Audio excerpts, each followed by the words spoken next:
Oo, kasi syempre ang love natin, napakagwapo nito. Crush ko nito dati. Si Drew Arellano.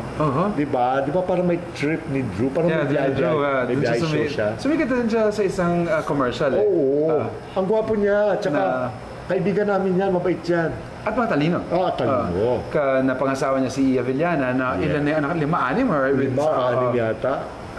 Just go talaga ng beso in love with each other, makita mo nagmamanifest kasi ang gwapo ng mga anak, ang cute ng mga anak. At saka, di ba, for like how many years pa lang sila, no? Dami na ng anak. So, ang ginawa ni Drew Arellano noong Mother's Day,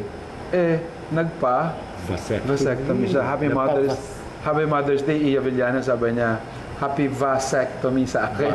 Napavasectomy na siya. Ibig sabihin, hindi na siya magkakaanak. Nakapag-secret. Pwede pa rin yan. May enjoy pa rin niya ang sex life. I mean, marami mga birth control, pero talagang vasectomy is for the guy only. For the guy, and it is a sacrifice.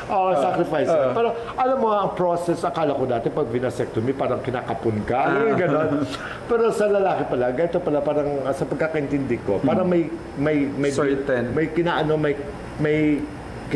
iniipit lang na tube doon na yung dinadaluyan ng sperm cells natin sa mga kalalakihan para at least kumbaga hindi na mag-meet yung egg cell sa sperm cell. Kumbaga siguro baka minimal na lang ang marirelease masisecrete ng mga sperm cells or if not basta hindi na siya enough para makapagbuo. Kumbaga, pero still he can still enjoy the the life. But it is a sacrifice for love.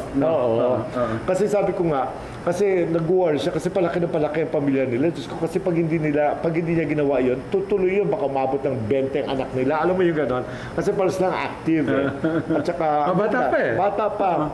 So ngayon hindi na sila magkakanak. Kaya sabi ko nga, siya, alam mo, ito yung tipo ng lalaki na alam niya na he will always be loyal and faithful sa kanyang partner na si Avellana. And willing to sacrifice for the family and for the wife. Kasi imagine mo, hindi naman ng babae yan para magkalat pa ng kanyang lahi sa ibang babae.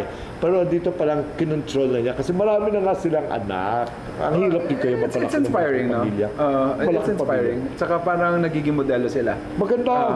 Parang silang hardworking. Pag may chance na magtrabaho, hindi yan tatamad-tamad. Si Iya is doing news report, di ba? Entertainment reporting sa GMA7. Si Drew naman has his own TV show. May vlog yan. At saka marunong sa negosyo yan. Kasi dating backroom yan eh.